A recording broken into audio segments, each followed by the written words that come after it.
What is going on, everybody? Welcome back to Dudes Who Bet Daily, Papa Dude and Samo edition number 3 here, closing out the week. Crazy day yesterday in college football. Papa Dude, everything's aligned for us. We got a massive game coming up here next week now. Oh, my goodness. That Georgia-Tennessee game next week is going to be epic. And isn't it interesting? We have an epic game without Alabama playing. I tell you, I watched a lot of Tennessee last night.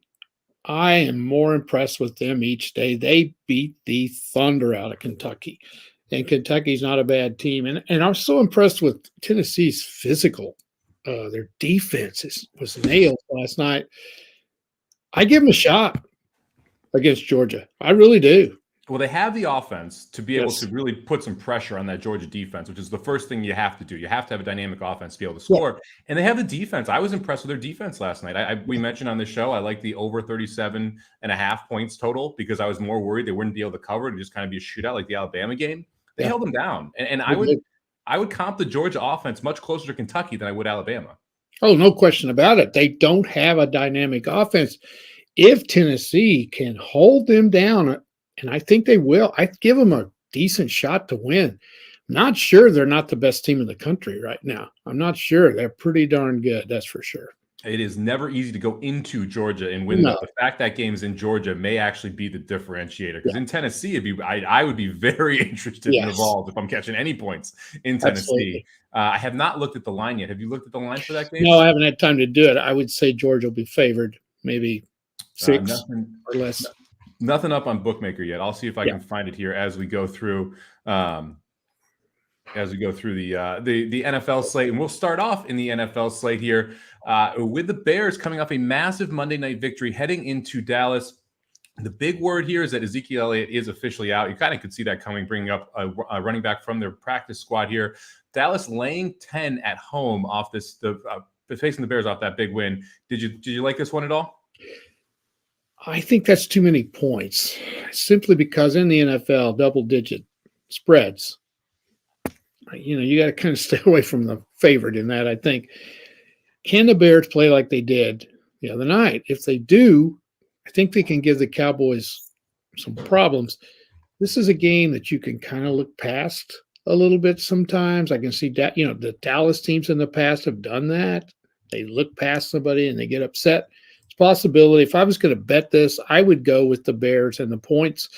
I don't think missing Elliott. I don't think you're going to miss Elliott that bad. The thing about Dallas that I think is different this year, they're not all flash. They'll smash you. Their defense is really good, and I really like this Dallas team. I think they'll win. Could be a little closer though than what we think. Interesting that the Bears have that big win and then trade away Robert Quinn, their starting defensive lineman, who was putting a lot of pressure on the passer. Tony Pollard in today. One of my considerations for best bets once Ezekiel was officially announced out was to check out the Pollard props. Mm-hmm. They are massive, over 115 yards total offense, receiving and rushing for Pollard.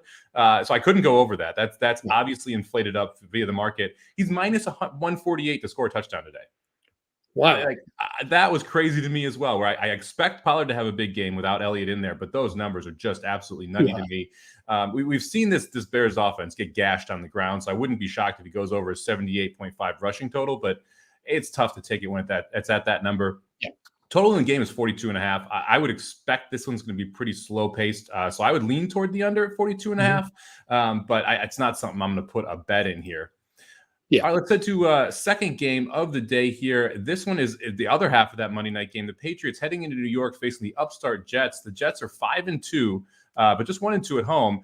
The Patriots are laying 3 on the road, so you get 3 with the Jets coming off of a bye here. Or they're not a bye. Coming off a big win, though. Who do you like here, Jets, Patriots? I'm surprised, aren't you, that the Patriots are favored or not? Is it because they're the Patriots? It is. I mean, they haven't lost to the Jets in 13 straight games. Yeah. And so that's definitely part of it here. Belichick hates the Jets, but you got a short week of rest. It's been just a chaotic week, I would say, for this Patriots team. You had Mac Jones getting booed at home to get Zappe in there, who's a 4th-round quarterback who was thought very lowly of in the preseason. Absolutely. And you give up all those points to the Bears. They were looking better. They'd won a couple of games against lesser opponents, and they were I just thought the progression was they were going to move right on and dispatch the Bears and get on a roll. And it didn't happen. You can't discount the Patriots, but I'm leaning Jets in this. I'm not on the bandwagon yet, but I don't like the way the Patriots are up and down, up and down. So I like the Jets. It's tough to play the Patriots with any confidence in this spot. So for me, it's the Jets or pass. Mhm. It's probably going to be a pass. I thought this week's NFL slate actually was really difficult. The two games that I really liked, I ended up not. I like San Francisco quite a bit, but without Samuel and there's more injury issues that they're having. I can't really commit to that one. We'll talk about that one a little bit later. I found the slate to be incredibly difficult. I would lean Jets here if I was going to play anything, but I'm probably just going to watch this one and maybe it's like, to me, maybe take an in-game play here on the Jets if you can get more than 3, but it's a really, really tough spot. It is. It's hard to. You can't pick the Jets yet with confidence. You just can't. Especially since we lost Breece Hall, right? They lose a running back, lose an offensive lineman, and now you got to rely on Wilson to bring a team back. I mean, that's not what I'm interested in. It's just it's a tough spot. Yeah. All right, let's talk about the Sunday night game. We got Packers and the Bills. The Buffalo Bills laying 10.5. First time in Aaron Rodgers' career he's caught double-digit points here. So you get 10.5 with Aaron Rodgers. How could you not take it, right, Papa Dude? I've seen him play, and I've seen Buffalo. There's no way Buffalo is going to be flat with the Packers coming in there. Not on a Sunday night in Buffalo. No, and it's Buffalo's a pretty crazy place, and they love their Bills, and that's a great franchise. But I'm like you got to think this might be Green Bay's last stand. Maybe they have a heroic effort, but when you suck, and they do, and the other team's a lot better than you are, it's going to take, some turnovers, some things. I just don't think they can stop the Bills. I just don't. I think the Bills are a juggernaut. I'll lay the 10.5 here, and it's so far. 7+ point dogs are 18-6 in the NFL so far this year. 16-8 so far in the NFL this year. 66% if you're catching more than a touchdown. Wow. I don't mind. The Bills team is the anomaly to that. This team can move the football on both sides of the ball. And Aaron Rodgers just looks disinterested. And he does. I don't think he really wants to play with this team. And you look at the wide receivers, there's nothing out there. So then you've got Aaron Jones and you've got A.J. Dillon that you got to rely on. But if you shut them down, all of a sudden it's not that impressive. And the Bills have been very good at getting pressure with the front four. If they can consistently do that tonight, I don't see how they're going to be able to get these wide receivers open. Well, another thing, they could. I said Green Bay's going to need a heroic effort. To me, playing them within 2 touchdowns might be heroic effort. Heroic effort, really. I mean, I don't think if you're a Packers fan, let's say you go in there and you get beat. Oh, I don't know, 24-13, 28-17. That's a pretty good effort, really. It's going to be very interesting if they do get blown out on Sunday night, what the talk is going to be around this team, because there's going to be a lot of questions that need to be answered if they fall to 3-5, right. And you've got the Vikings, who have a very, very winnable game and could move to 6-1 and be 4 games up, plus have the game in hand, which would be a very, very tough spot. Yeah, if they're 4 games out, I mean, the NFC is so bad that they could rally and make it as a wild card. I don't think they have much of a chance for the division. But they're not used to being in this situation. And you got a volatile guy there leading the way, and that quarterback, it could implode. It could go south in a hurry. Yes, it could. I do want to say I have a couple bets I put in. I took the Raiders Saints over 48.5. I've got the Panthers +4 today. Both are kind of disgusting games I don't want to talk about very much, but I think have a good shot of covering. So those are the 2 NFL bets I have put in so far. I've got Jacksonville, who just punched it home. Thank God. They're up 17-14 now, late in the fourth quarter. This is an interesting comment as well. Eagles' first half has been something that's been absolutely monstrous. They're facing the Steelers today in what I guess is a rivalry game, because it's Pennsylvania and Pittsburgh, Philadelphia, all that jazz. Did you have any thoughts on the Eagles? And specifically, Michael's asking about the first half, because the Eagles have been the best first half team. They have been great in the first half. And you would think they would get out against the Steelers and score. That's a pretty good bet, I would think. I think it is a rivalry simply because they both play in Pennsylvania, but they're on opposite sides of the state, and they're not in the same division. They're not in the same conference. They don't play each other very much. So I don't think it's much of a rivalry, really. What's the line now? Is it still 11? 10 and a half, 11? Let me pull it up for you real quick. The NFL, the line on the Philadelphia game is still sitting at 11. First half is sitting, I'm guessing, going to be a full 7 here. Oh, Denver just hit a big play there in field goal range already. 6.5. Philly laying 6.5 in the first half. I would like that. I would like Philly and the 6.5. I think they'll get up on them.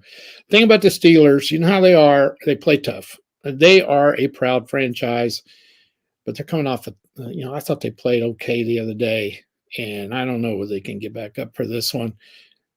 I don't think I can take that 11, though. I just don't think I can.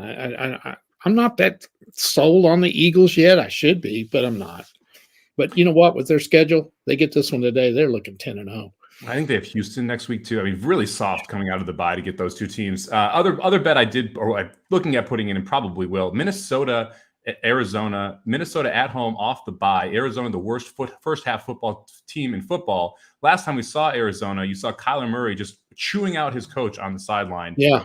This feels like Arizona is ready to implode. It feels like Kingsbury needs to be fired at some point here. Bad drop for Denver. Feels like Kingsbury needs, I'm like trying to watch the game do this. Feels like Kingsbury needs to be fired at some point here. Minnesota should jump out. Now, they've been awful with a lead. They've just blown game after game, and it's not a very good Minnesota team, but they're only laying 3 in the first half. If you're looking for a money line parlay ad, that minus 180 in the first half, I think is pretty good as well. I think Minnesota gets ahead early. I'm not sure if they cover the 4, but I do think they get ahead early. Yeah. You never know about the Cardinals. You just don't know. Yep. But I just can't see them putting up a great effort. I don't think they like the coach. I don't think they do. I don't think they're all together. And when your quarterback is iffy in his relationship with the rest of the team, you got problems. And that's what looks like's going on. Never good in that state. All right, let's head over to the ice here. No one playing an NHL game tonight. Thought it was kind of a tough slate. You had 5 games. The shortest price favorites, minus 190. So if you like any of the dogs here, you're getting a decent price. Papa, do you consider any of the games on the ice tonight? I am doing so bad with the NFL that I'm just going to have to stay away from it till I get some sort of a feel. I mean, I'm just like for the week, just picking money line. I'm like awful. I don't have a feel for it yet. And I think that's the way hockey is. It takes a while to kind of these teams kind of get straightened out. I think I'm like 6 games under 500 this week, just betting the money line. So the odds weren't good, like you say. So no, I didn't really look at anything. I think there was one in there. Run down it real quick. There was one I think I kind of liked the dog. Maybe the same one you're thinking.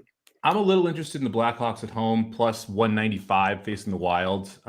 Yes, that's the one. Yeah. And Minnesota hasn't started out that great this year. There have been some holes. Chicago's played hard. They still have Kane and Taves, so they still have some high-end talent there. They're not good. I mean, they're going to, by the end of the year, the Wild are going to be much better than the Blackhawks. But catching plus 195 at home seems like a little bit too high to me. Right. Both teams are coming off a game last night, so that won't be a factor. And kind of got to go with the home team a little bit. And right now, as you said, the Blackhawks are playing better than the Wild are. So, yeah, that's the one I looked at too. In fact, I took Chicago on the money line because they're still tough to beat in Chicago, and they're playing really well right now. They've got a strong home ice advantage there. All right, I'm going to take a 4-team NBA parlay. So I can't wait for this one. I got to hear this one. We're going to head over to Churchill Downs here. Race number 6, the Rags to Riches, $200,000 for the Phillies, going a mile and a 16th. This is a Future Stars Sunday, I guess, at Churchill Downs. We got 2 races for the 2-year-olds. This one's for the ladies here. I thought this was a really interesting race. A lot of different places you could go. Papa Dude, where'd you end up on top here? Well, I actually got the right races today. I think I got 6 and 10. That's right. Because you actually texted it to me, so we got our bearings straight. This looks like a speed race to me. I think several are going to go to the front. The most experienced and the horse probably with the best class right now, I would say, is the 7, Fun and Feisty. Would you agree? But I'm kind of interested in that 5 horse, T-Max. Did you look at it at all? I did consider T-Max. It's a jump up, but I like it when you have these horses that win against winners, right? And then coming out of an optional 100K win is very nice versus coming out of these maiden special weights or getting blown out in a graded stakes. Yeah. But the thing I like, he didn't, or she didn't even have a challenge. Broke her maiden by 5 3/4, won that allowance by 5. So smoke the field. It's a natural progression to just go ahead and take a shot with this horse. And then the 1 and the 2, I think, are going to be a factor too. I love the 2 trainers in this one.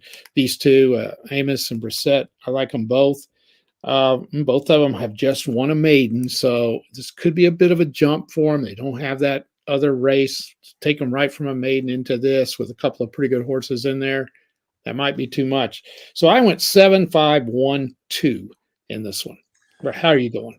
I like Hoosier Philly on top, the 1 horse. This is Into Mischief out of a Tappet mare, so should have no issues getting the mile and 16th.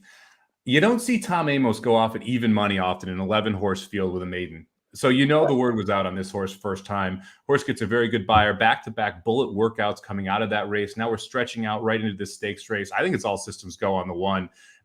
You mentioned the 7, Fun and Feisty.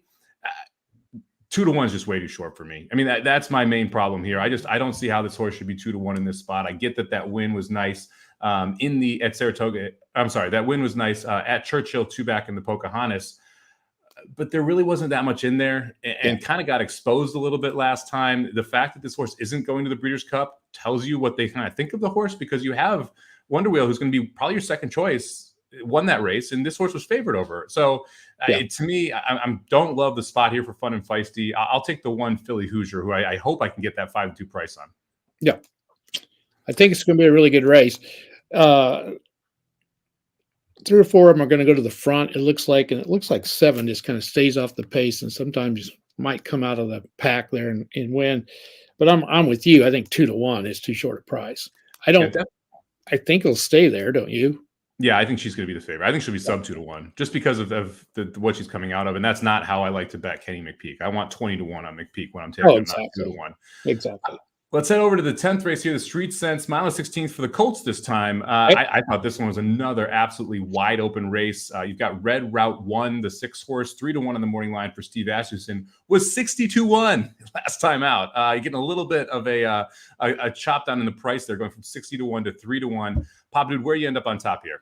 Well, I like that horse a lot. Of course, I'm going to because of him. It's off when I see him in a race and I see he's got a pretty good horse, man. That kind of my eyes light up, and it's kind of a weakness I have. I think he knows exactly what he's doing. He sent that horse to a grade 1. He wasn't ready. Now he's moved him back down to a little lesser field. I really like the 3 a lot in this one. And again, I see Brad Cox, and that kind of sways me too because I really like him. So I like the 3 and the 6. I looked at the 1 a little bit, Top Recruit. So how are you going on this one? You're the expert. I like Jace's Road quite a bit here, the 3 horse for Brad Cox. You mentioned this one, like Cox and Giroux, very good tandem there, especially with 2-year-olds at Churchill Downs. Lost to Honed last time out, or finished 3rd behind Honed last time out in the Iroquois. But that race absolutely fell apart. And Jace's Road was the only speed horse who was able to stay close to the pace and then stay on at the end, only lost by 1.5 lengths. I thought that was probably the best race of any of the top 3 because he faced that early pressure and was able to stick around late. So Jace's Road, second time around 2 turns, should improve, should be a little bit more fit here. Shouldn't have any issues with the distance. Quality Road out of a Silver Deputy mare. So I like the 3 quite a bit here. We'll see what the price is. 7-2 is a very generous price on this horse in this spot. I don't think we end up getting it, but anything over 5-2, I thought was a pretty good price. The 6 Red Route 1, Steve Asmussen, as you mentioned, he's your guy. I can't take that 60-1 down to 3-1 drop. For me, that's just way too aggressive to be able to try and put someone on top. I do think there's some interesting prices in here. I like Honed a little bit again, the 9 horse. You should get the similar setup to the Iroquois. I do think there is going to be some speed in here. And if so, Honed at 10-1, I think could run on a little bit here. Okay. I didn't look at that. What do you think of the 1? The 1's interesting. You look at the race 2 back, and it fits. Where he wins the juvenile, runs a nice race over Curly Jack. Faced Tyler's Tribe 3 back is a very, very good horse we're going to see in the Breeders' Cup Juvenile Turf Sprint.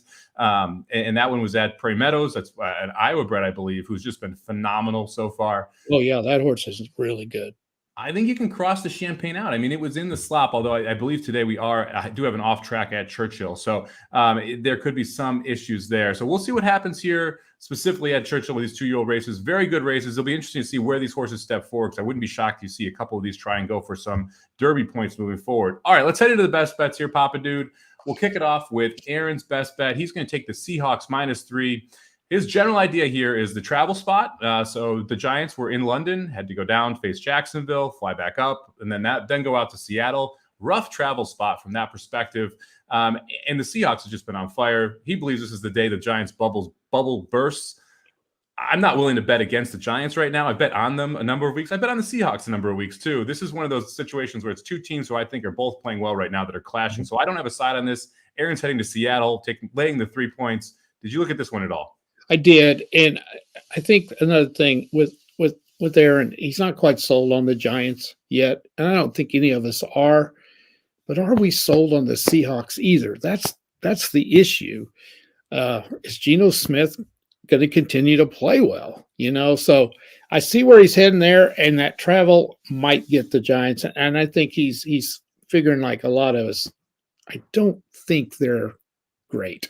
I think of the surprise teams, the Eagles, them, Dallas to a certain extent, the Vikings.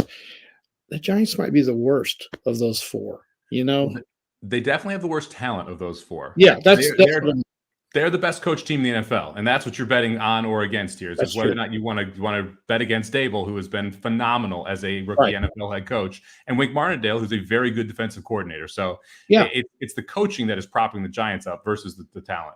And when you got a well-coached team and you're going up against a team that's well-coached, but they're not great, sometimes you can figure out how to scheme them and beat them, because really, talent-wise, I don't know that Seattle's any better than the Giants.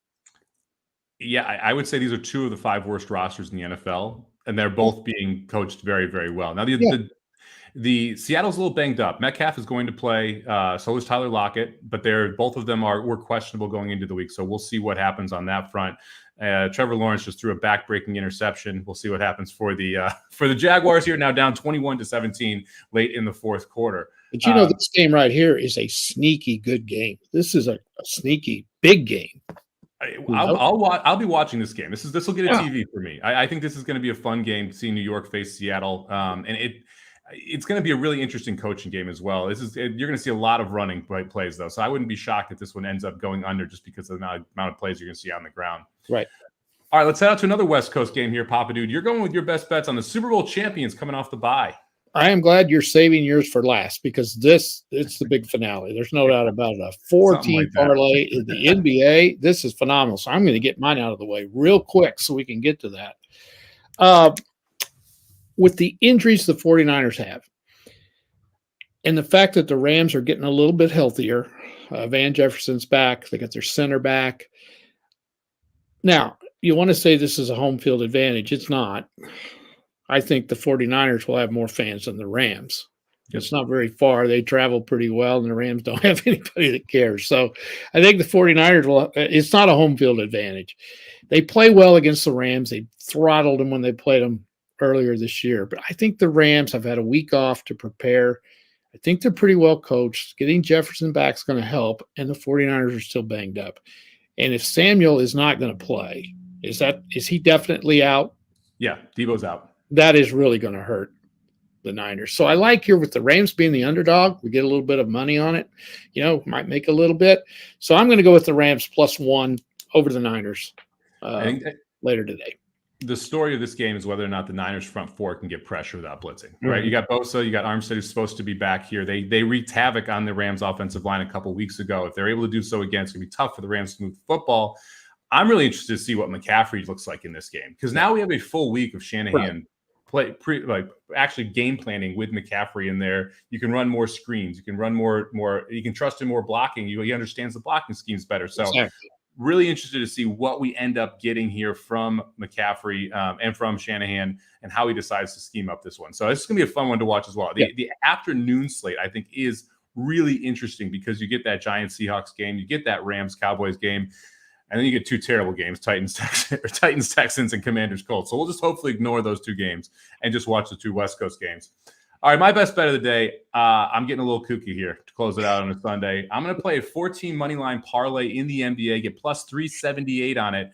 I liked all of these games. I kept trying to cut one or two down, and I just didn't want to do it. It's just that simple. So I'm going to run through a couple of these pretty quickly. If you've been watching the show, you're not shocked by the teams I'm taking. I like the Cavs at home tonight. They're taking on the Knicks. Cleveland's is 4-1, 2-0 at home. This team is very good. I love the pickup of Donovan Mitchell. He's really integrated into this team very well.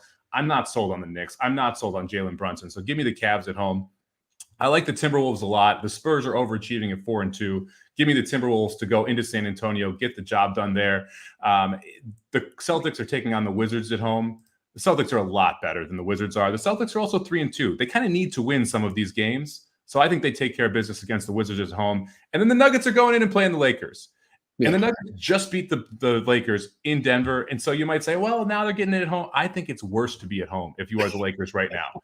The LA is a brutal place when you suck. And the Lakers, they suck. They're 0-5. They're all discombobulated, man. Anthony Davis is already banged up. You got Westbrook coming off the bench and just bricking everything. I have no interest in betting the Lakers in any way, shape, or form. So for me, the Timberwolves is honestly the one I'm most concerned about here.